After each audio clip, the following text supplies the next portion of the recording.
이제 파루를 보면서 이야기를 해드리겠습니다. 오늘 매매한 이 파루. 자, 파루는 사전에 이제 이 눌림목이 형성이 되어 있었죠. 항상 이 눌림목에서는 이게 이제 눌림을 주고 이렇게 눌림을 주고 대박이 날지 아니면 그냥 흐지부지 돼 버릴지 가는 듯 하다가 그냥 꺾여 버릴지 이것이 이제 헷갈려서 이 눌림목에 매수를 못 하는 거죠. 예. 이런 운봉에도 이걸 매수를 하면 올라갈까?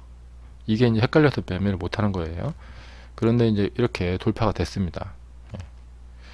그러니까 오늘 제가 이제 이 단타를 하러 가면서 이제 재료 뉴스죠, 뉴스.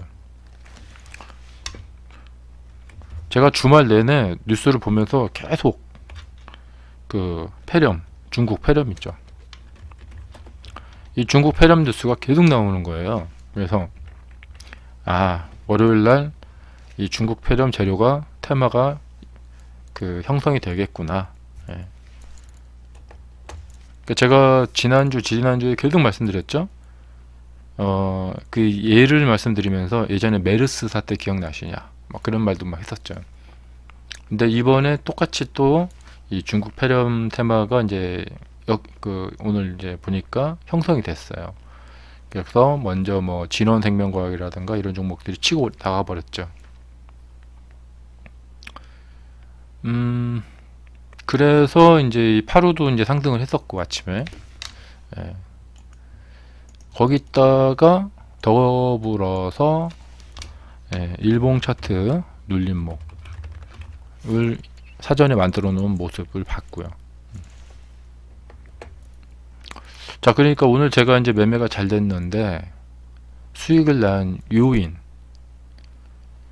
보면은 뭐 이것도 좋고 저것도 좋고 막 다 좋은 거예요. 예.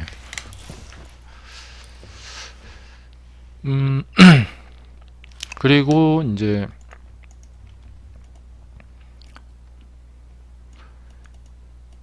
제가 이제 이런 차트를 보면은 좀 생각이 좀 많아져요. 자, 오늘은 중국 폐렴의 테마주인데 이게 지금 중국 폐렴 테마주인데 여기서 이제 고전을 면치 못하고 있죠. 상당히 긴 시간 동안 갈까 말까 막 이러고 있단 말이죠. 근데 이 상황에서 여기를 매수를 못하는 이유가 뭐냐면 이 이격이 너무 커요. 예. 그러니까 제가 여기서 마음 편하게 과감하게 가서 매수를 못하겠다는 거죠. 예. 그런데 여기서 그러니까 이격이 큰 상황에서 아침에 급등을 했는데 여기서 이렇게 밀리는 것이 정상이에요. 그런데 강한 매수세가 들어와서 뚫어버리더라고요. 그래서 이 상승은 간다. 그렇게 생각을 하고 이제 매매를 하게 됐죠.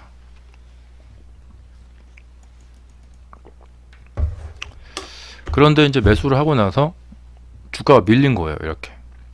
여기 이제 마이너스가 났어요. 이때 손절을 하냐 안 하냐. 그러니까 여기서 조금만 더 밀려버리게 되면은 손실이 좀 커집니다. 그러니까 상승할 때 가서 이제 샀거든요. 그런데 여기서 이제 한 번만 더 훅 밀려버리게 되면 손실이 커져버리고 그렇게 되는 거죠.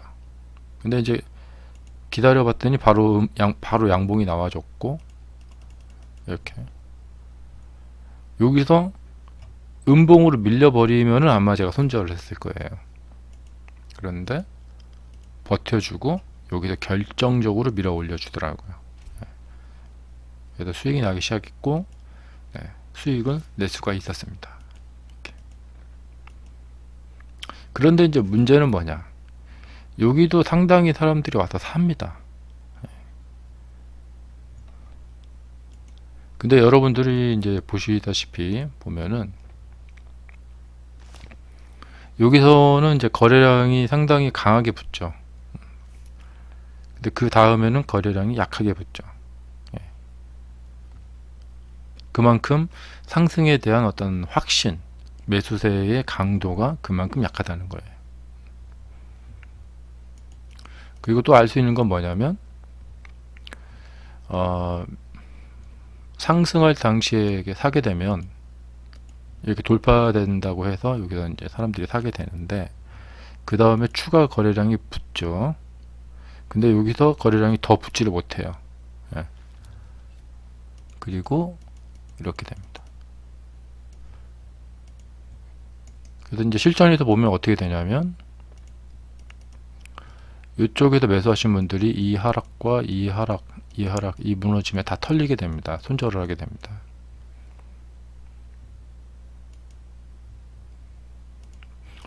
자, 그러니까 주가는 이렇게 됩니다. 그럼 이걸로 봤을 때 상승 시에 매수한 사람들은 불리하죠. 예. 나중에 하락을 해버리니까 본전이거나 본전은 사실 어렵고 거의 다 손절을 하게 됩니다. 상승 시에 매수를 하게 되면. 그러니까 많이 올라간 이게 이격이 엄청나게 크죠. 이렇게 많이 올라간 상태에서 따라가서 매수를 하게 되면은 그 다음에 하락을 맞아서 그 손절을 하게 되죠. 그러니까 상승 시에 매수한다는 것은 불리하다. 하지만 무엇은 가능하냐? 짧은 단타는 가능합니다. 근데 그것도 상승이 출발된 시점에서 빨리 사야지 뒤늦게 늦게 사면은 그냥 고점에 사게 되는 거죠.